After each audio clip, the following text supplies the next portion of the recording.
প্রিয় শিক্ষার্থীবৃন্দ, হিসাব বিজ্ঞান দ্বিতীয় পত্রের যৌথ মূলধনী কোম্পানির আর্থিক বিবরণী অধ্যায়ের 10ম ক্লাসে তোমাদের সবাইকে স্বাগত জানাচ্ছি। যৌথ মূলধনী কোম্পানির আর্থিক বিবরণী অধ্যায়ে এ পর্যন্ত বেশ কয়েকটি সমস্যা নিয়ে আলোচনা করা হয়েছে।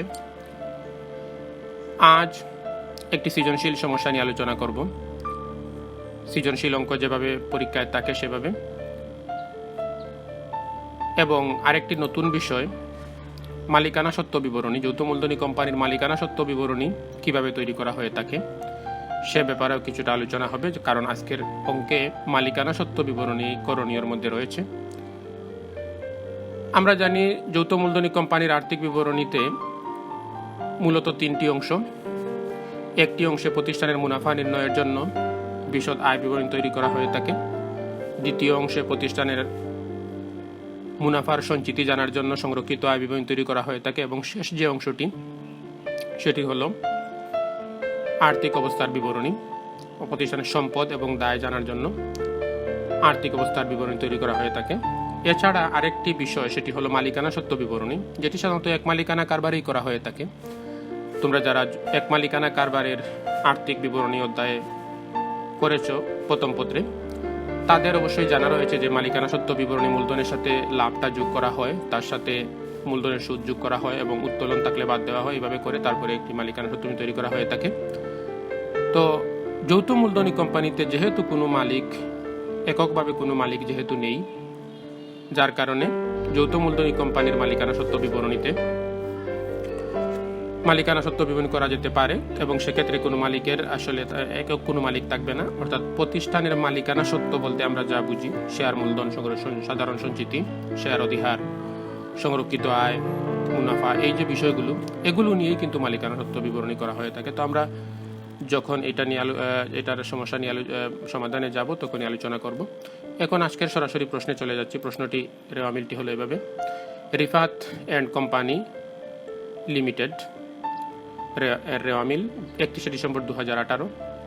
এটি হচ্ছে রেওয়ামিল, এবং এই রেওয়ামিলে ক্রয় দেওয়া রয়েছে। এগুলো আমরা সবগুলো সম্পর্কে যথেষ্ট অবহিত রয়েছি। তারপরে আমি প্রত্যেকটি পয়েন্ট খুব সংক্ষেপে আলোচনা করতে যাচ্ছি। ক্রয় হচ্ছে প্রত্যক্ষ খরচ এবং সেটি মুনাফা নির্ণয়ে কাজে লাগে বিশদ আয় বিবরণীতে।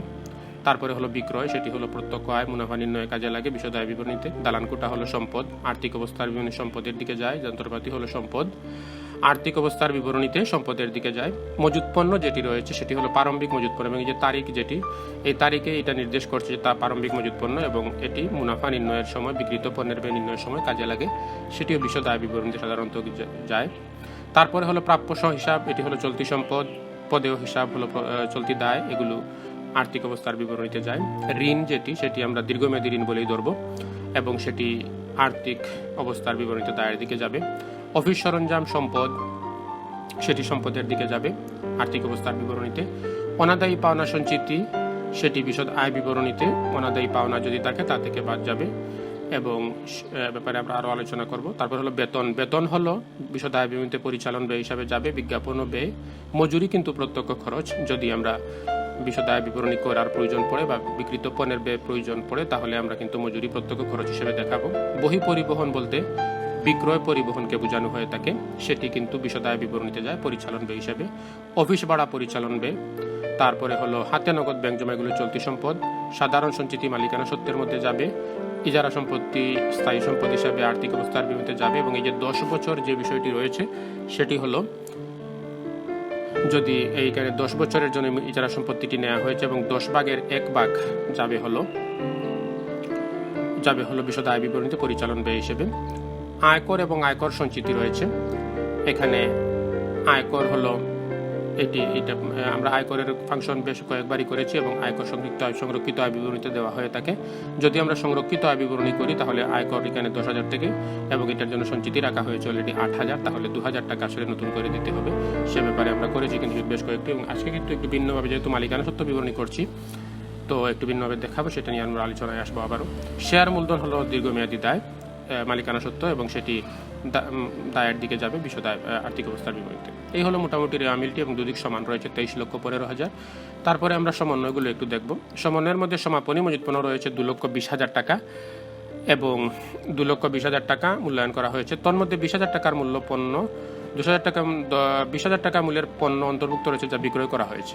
অর্থাৎ এই 2,20,000-এর মধ্যে 20,000 টাকার পণ্য এমন রয়েছে যেগুলো বিকৃত হয়ে গিয়েছে এবং অর্থাৎ পণ্য বিক্রয় হয়ে গিয়েছে অলরেডি এবং সেটি সরবরাহ করা হয়নি। মোট কথা হলো এগুলো হলো অসরবরাহকৃত পণ্য, অর্থাৎ আমরা যাদের কাছে পণ্য বিক্রয় করেছি তাদেরকে এখনও সরবরাহ করিনি।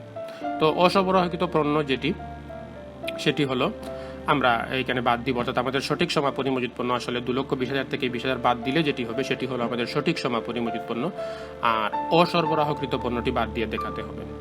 তো এটা আমরা যদি বিশদ আয় বিবরণী করি তো সেখানে যে মালিক সমাপনী মজুত পণ্য দেখাবো তখন কিন্তু 2 লক্ষ না দেখিয়ে 2,20,000 না দেখিয়ে 20,000 টাকা বাদ দিয়ে দেখাবো, এবং আর্থিক অবস্থার বিবরণী করলেও কিন্তু একইভাবে আমরা এটিকে বাদ দিয়ে দেখাবো। এই দুইবারই যাবে এই 20,000 টাকা।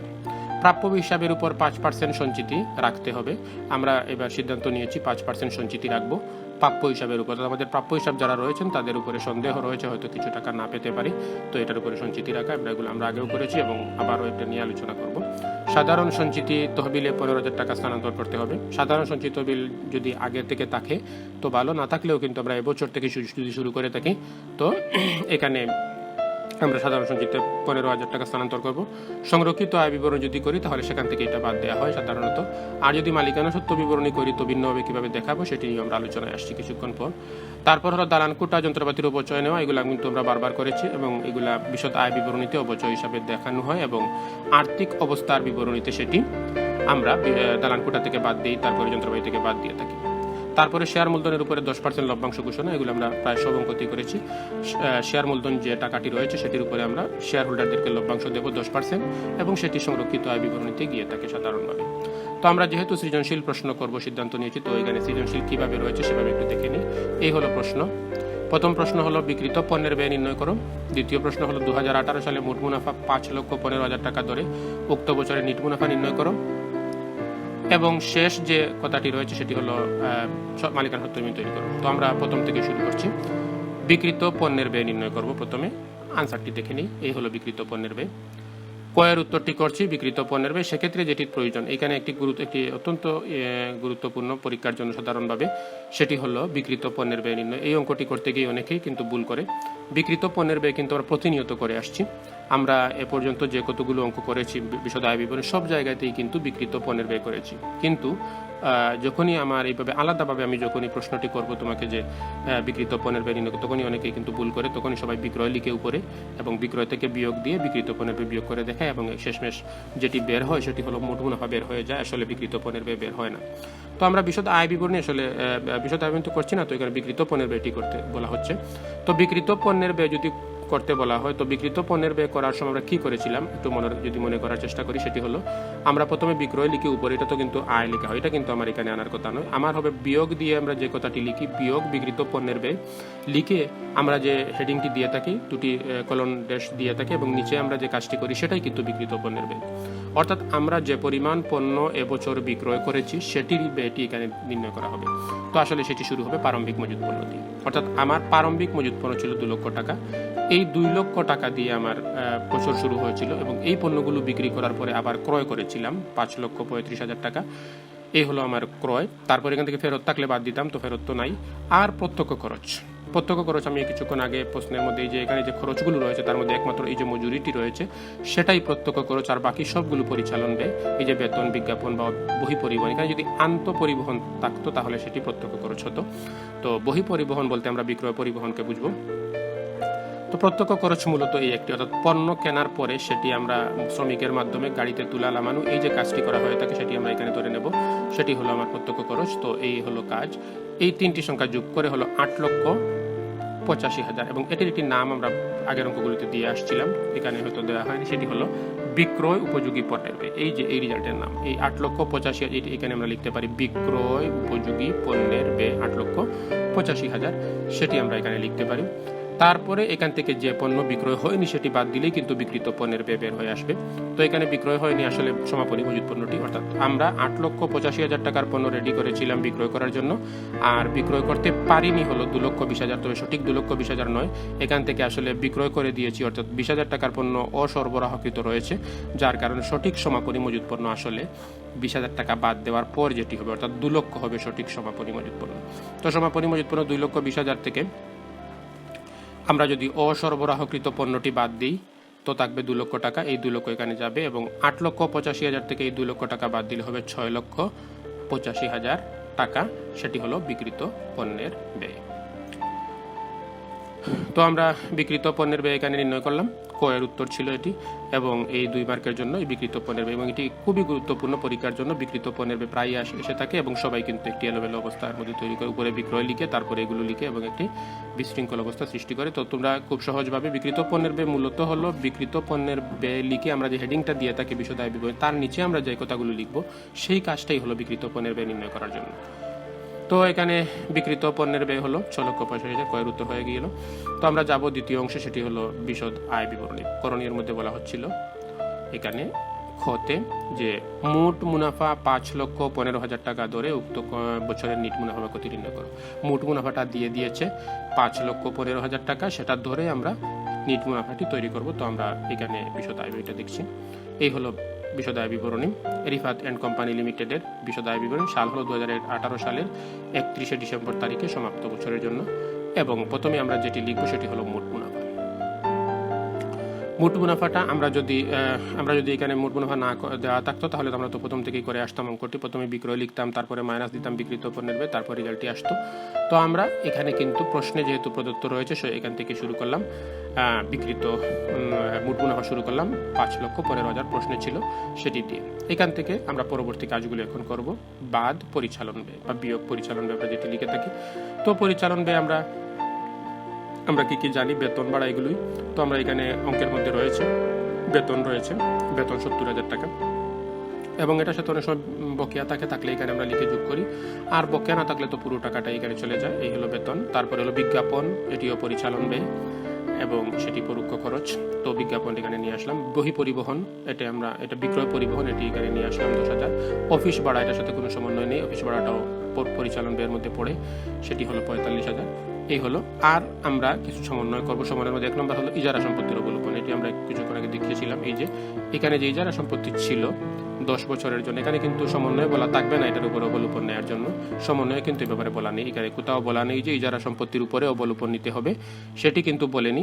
আমরা নিজে থেকেই কিন্তু নিতে হবে, যেহেতু এখানে আমরা দেখছি এটা 10 বছরের জন্য, অর্থাৎ ইজারা সম্পত্তিটি নেওয়া হয়েছে 10 বছরের জন্য, তাহলে এই যে 1 বছর গেল, যে 2018 সালটি গেল, সেই 18 সালের জন্য তার অবলোপনটা আমাদেরকে ধার্য করতে হবে, সেটাই হলো কাজ। তো এখানে আমরা 10 দিয়ে ভাগ দেবো, অর্থাৎ 60,000 টাকাকে এই যে 10 বছর দিয়ে 10 দিয়ে ভাগ দেবো, তাহলে 1 বছরের যে টাকাটি আসবে সেটি হলো এবছরের অবলোপন, অর্থাৎ ইজারা সম্পত্তি 1 বছরের বিলুপ্ত হয়ে গেল। অর্থাৎ আমরা 10 বছরের জন্য কিনেছি, 1 বছর চলে যাওয়া মানে 1 বছরের ব্যবহার হয়ে গেল, তার মানে এটার মেয়াদটা মানে আয়ুষ্কালটা 1 বছর কমে গেল, এতটুকু খরচ হয়ে গেল। অর্থাৎ ইজারা সম্পত্তির একটি অংশ ক্ষয় হয়ে গেল, 10 ভাগের 1, অর্থাৎ 6,000 টাকা ক্ষয় হয়ে গেল। এটাকেই বলা হয় ইজারা সম্পত্তির অবলোপন, সেটি আমরা এখানে দেখাবো। এই যে ইজারা সম্পত্তির অবলোপন 60,000কে 10 দিয়ে ভাগ 1 দিয়ে গুণ, 10 ভাগের 1 অংশ সেটি হলো 6,000 টাকা। তো এখানে আমরা ইজারা সম্পত্তির অবলোপন আনলাম। তারপরে হলো আরো সমন্বয়ের মধ্যে যাব। সমন্বয়ের মধ্যে একটি গুরুত্বপূর্ণ বিষয় অনাদায়ী পাওনা সম্পর্কে এখানে বলা রয়েছে। এই যে সমন্বয়ে এই কাজটি বাকি রয়েছে, প্রাপ্য হিসাবের উপর 5% অনাদায়ী পাওনা সঞ্চিতি রাখতে হবে। তো প্রাপ্য হিসাবের উপরে সঞ্চিতি রাখার জন্য আমাদের যে কাজটি সেটি হলো আমাদের প্রথমত অনাদায়ী পাওনাটি নিয়ে আসতে হয়। অনাদায়ী পাওনা এই অঙ্কে নেই, তো প্রাপ্য হিসাবের সঞ্চিতি আমরা 5% রাখবো। আমরা প্রাপ্য হিসাব কত এখানে রয়েছে, এই হলো প্রাপ্য হিসাব 2,05,000।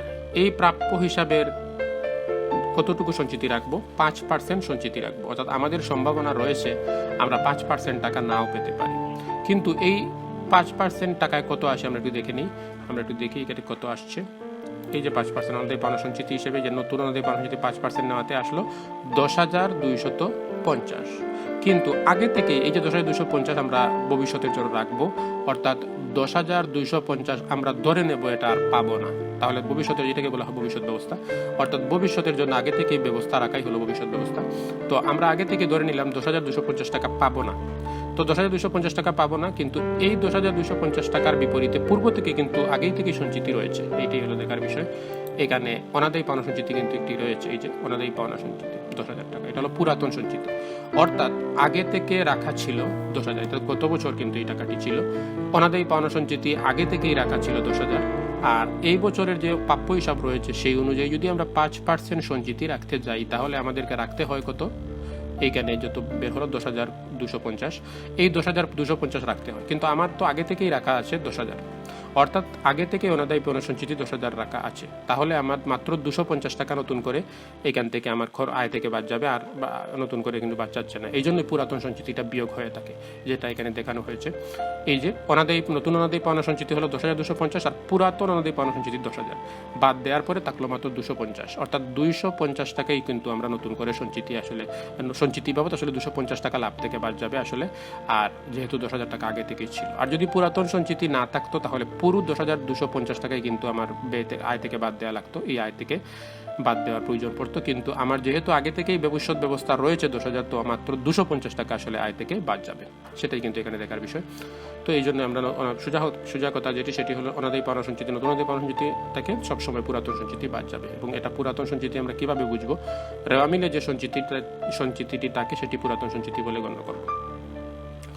এই হলো অনাদায়ী পাওনার ফাংশনটি। এবং সবশেষে হলো অবচয়। অবচয় নিয়ে খুব একটা আলোচনার প্রয়োজন নেই। অবচয়ের পার্সেন্টেজ দেওয়া রয়েছে, 10% নেওয়ার জন্য বলা হচ্ছে দালান কোটার উপরে।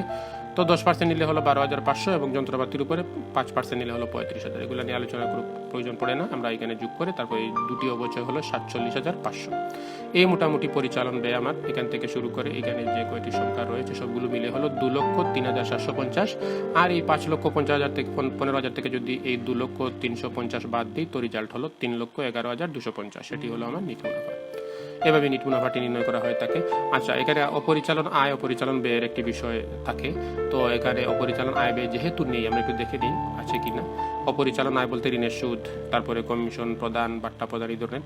তো এখানে আমি কিন্তু কোথাও ঋণ পাচ্ছি কিন্তু ঋণের সুদের হার বলা নেই, এবং যেহেতু ঋণের সুদের হার বলা নেই আমরা পার্সেন্টেজ নিচ্ছি না। আর বিনিয়োগের সুদ এখানে নেই। অর্থাৎ অপরিচালন আয় ব্যয় বলতে যেগুলো বোঝায় আমরা শিক্ষানবিশ সালামি অপরিচালন আয়, তারপরে হলো বিনিয়োগের সুদ পরিচালন আয়, এই ধরনের বিষয়গুলো এখানে কিন্তু নেই। না থাকাতে আমরা সরাসরি এটাকে নিট মুনাফা ধরে নিলাম। আমরা আর এখানে অপরিচালন আয় যোগ করলাম না, আর অপরিচালন ব্যয় বিয়োগ করলাম না। যদি ফর্মালিটি হিসেবে একটু দেখাতে চাই, আমরা এখানে লিখতে পারি যোগ পরিচালন আয় ড্যাশ, তারপরে বিয়োগ পরিচালন ব্যয় ড্যাশ, তারপরে সেই রেজাল্টই থাকবে, অর্থাৎ 2,11,250 টাকাই নিট মুনাফা হবে। তো আমরা বিশদ আয় বিবরণী করলাম, নিট মুনাফা হয়ে গেল। এখন করণীয় মধ্যে দেখে নিই কি করতে বলা হচ্ছে। এই যে শেষ যে কাজটি, 2018 সালের 31শে ডিসেম্বর তারিখে নিট মুনাফা 3 লক্ষ টাকা ধরে মালিকানা সত্ত্ব প্রস্তুত করো। আমরা কিন্তু কত পেয়েছি মালিকানা নিট মুনাফা, এখানে যে নিট মুনাফাটি পেলাম 3,11,250।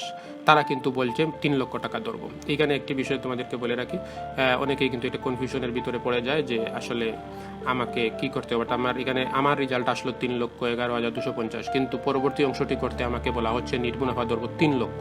তাহলে কি আমি ভুল করলাম? তাহলে কি আসলে 3 লক্ষ টাকায় মুনাফা আসে, আর আমি কি এখানে 3,11,000 পেয়ে গেলাম? এই নিয়ে একটি কনফিউশনের মধ্যে অনেকেই পড়ে।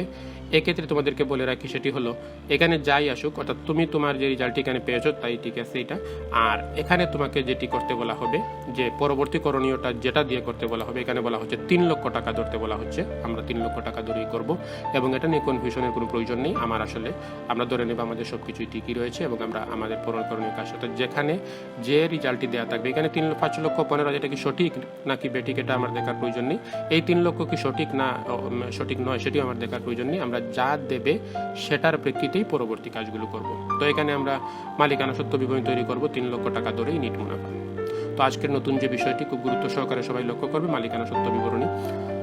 এখানে মালিকানা সত্ত্ব বিবরণী কীভাবে হবে একটি ছক আমরা দেখিয়ে দিচ্ছি। এই হলো মালিকানা সত্ত্ব বিবরণী ছক। গড়টি হবে এইরকম। আমরা যতগুলো মালিকানা সত্ত্বের বিষয় থাকবে এখানে একটু বলে শেয়ার মূলধনটা হলো মালিকানা সত্ত্ব, সাধারণ সঞ্চিতি হলো মালিকানা সত্ত্ব, সংরক্ষিত আয় হলো মালিকানা সত্ত্ব, আর মোটের জন্য লাগবে একটি ঘর। আমরা তোমাদেরকে প্রশ্ন থেকেই দেখাচ্ছি, রেওয়া মিল থেকে। এখানে ক্রয় মালিকানা সত্ত্ব নয়, বিক্রয় নয়, দালান নয়, যন্ত্রপাতি নয়, মজুদ নয়, প্রাপ্য হিসাব নয়, প্রদেশে ঋণ নয়, অফিস নয়, অফিস সরঞ্জাম নয়, এখানে বেতন এগুলো তোমাদের চলে গিয়েছে। দেখো এখানে কোথাও কিন্তু মালিকানা সত্ত্ব নেই। আমরা কোথায় মালিকানা সত্ত্ব পাচ্ছি? আসলে পাচ্ছি হলো এই যে শেয়ার মূলধন, এটাই হলো মালিকানা সত্ত্ব। এখান থেকে পেলাম শুধু এটি। আর সাধারণ সঞ্চিতিটা, এই যে সাধারণ সঞ্চিতিটা মালিকানা সত্ত্ব, এইগুলো হলো কয়টি? দুইটি। এই হলো শেয়ার মূলধন হলো মালিকানা সত্ত্ব, সাধারণ সঞ্চিতি হলো মালিকানা সত্ত্ব। শেয়ার অধিহার যদি থাকতো তাহলে সেটি হতো মালিকানা সত্ত্ব। তারপরে সংরক্ষিত আয় যদি থাকতো সেটি হতো মালিকানা সত্ত্ব। এখানে কিন্তু সব অঙ্কেই আমরা পেয়ে থাকি সংরক্ষিত আয়ের একটি ব্যালেন্স থাকে। এখানে হয়তো লেখা থাকে রক্ষিত আয়, সংরক্ষিত আয় বিভিন্নভাবে থাকে এবং এটি সাধারণভাবে কেট দিকেই থাকে। তো এখানে কিন্তু আজকের অঙ্কে পাচ্ছি না, না পেলেও এবারের নিট মুনাফা তো ঠিকই রয়েছে, তাহলে সংরক্ষিত আয়ের বিষয়টি তো থাকবেই।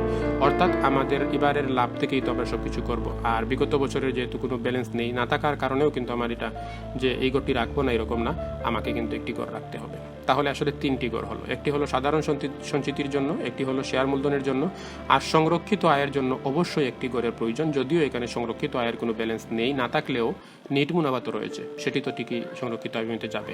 তো মূলত তিনটি এবং একটি রাখবো আমরা মোটের জন্য। এইভাবে আমরা চিন্তা করব যে এখানে মালিকানা সত্ত্ব যে কতগুলো রয়েছে সেগুলো অনুযায়ী গড় হবে এবং একটি গড় বেশি হবে মোট লেখার জন্য। এটাই হলো মালিকানা সত্ত্ব।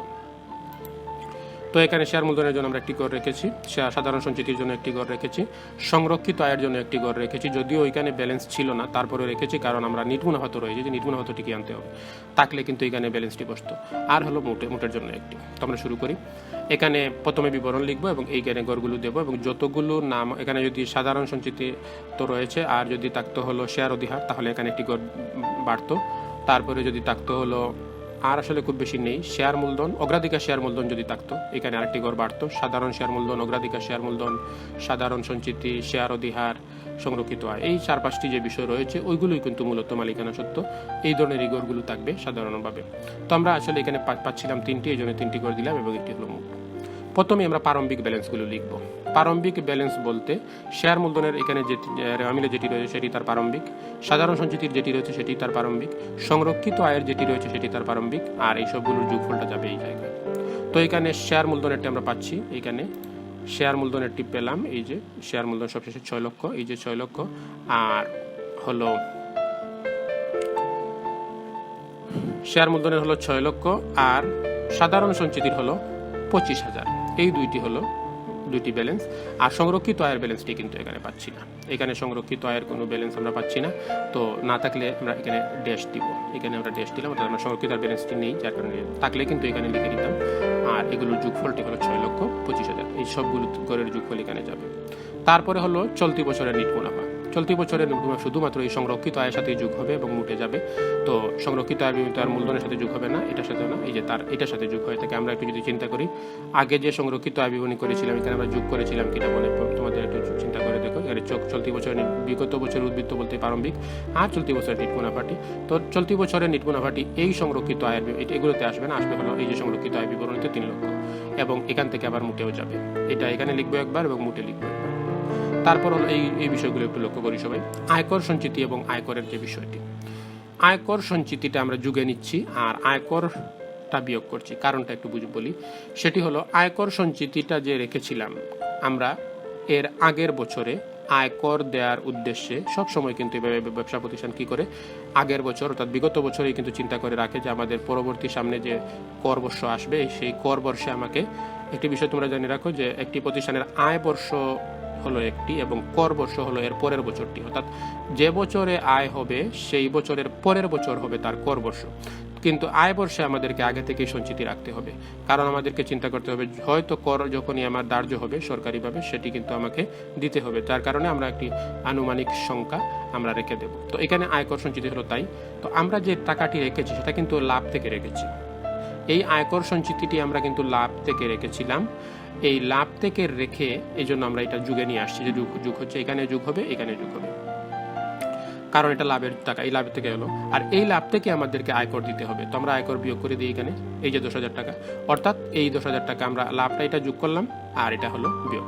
সহজ কথায় যদি আমরা অন্যভাবে চিন্তা করি তাও হবে, আমরা যে সংরক্ষিত আয় আমরা আগে করেছি কি লিখতাম, প্রথমে লিখতাম আয়কর 10,000 বিয়োগ আয়কর সঞ্চিতি 8,000, তাহলে 2,000 টাকা দেখাতাম খরচ, কিন্তু গড়ে কিন্তু তাই হচ্ছে, তো 2,000 টাকাই হচ্ছে। এখানে আমার 8,000 যুগে যাচ্ছে আর 10,000 বিয়োগে যাচ্ছে, তাহলে গড়ে বিয়োগে যাচ্ছে হলো 2,000, মানে প্লাস মাইনাস করে, তো তাই হচ্ছে এখানে।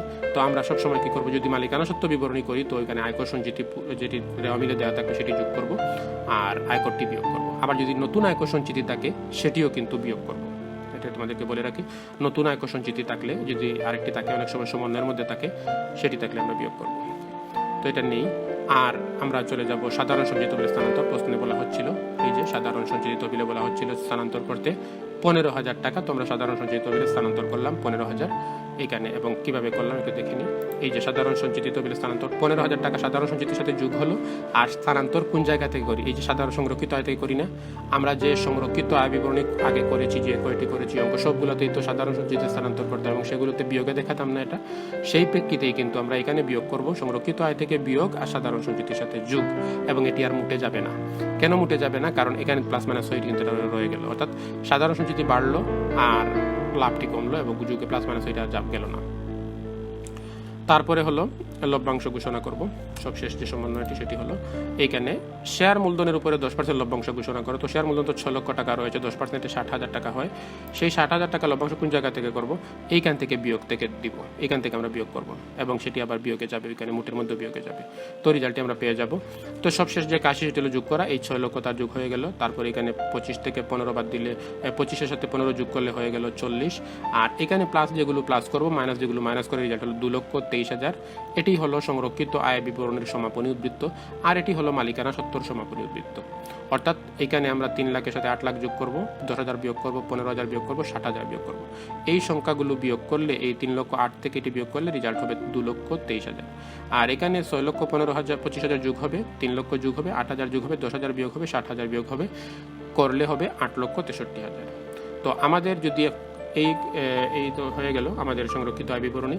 এখন যদি বলা হয় তাকে আর্থিক অবস্থার বিবরণী করার জন্য, তো সংরক্ষিত আয়ের ব্যালেন্স হিসাবে আমরা কিন্তু এটাকেই দেখাবো। আমরা বিভিন্ন সময় যে করে থাকি সংরক্ষিত আয় বিবরণী, সংরক্ষিত আয় যে রেজাল্টটি আসে সেটি এই অঙ্কে আসছে হলো 2,23,000। আমরা যদি আর্থিক অবস্থার বিবরণী করি তো এটাকে আমরা সংরক্ষিত আয় বিবরণী ব্যালেন্স হিসাবে দেখাবো আর্থিক অবস্থার বিবরণীতে দায়ের দিকে। আর এটি কোনো কাজে লাগবে না, এটা আমরা মোট দেখানোর জন্য প্রয়োজন করেছি, এখানে আমি নির্ণয় করেছি, এটা কোথাও যাবে না। তো এই হলো কাজ। আর সাধারণ সঞ্চিতি যখন দেখাবো তখন 25,000 টাকা না দিকে দেখাবো 40,000, মূলধন যখন দেখাবো তখন 6 লক্ষ টাকায় দেখাবো, তো এইভাবেই হবে।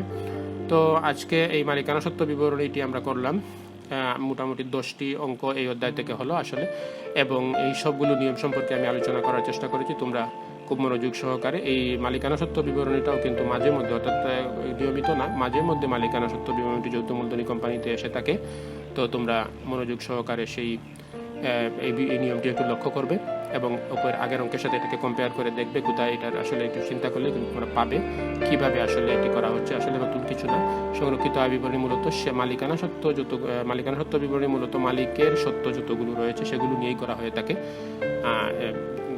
মালিকানা সত্ত্ব যতগুলো রয়েছে সেগুলো নিয়ে করা হয়ে থাকে, এবং সেই সংরক্ষিত আয়ের ব্যালেন্সটি আসলে আর্থিক অবস্থার বিবরণীতে যায় পরবর্তীতে।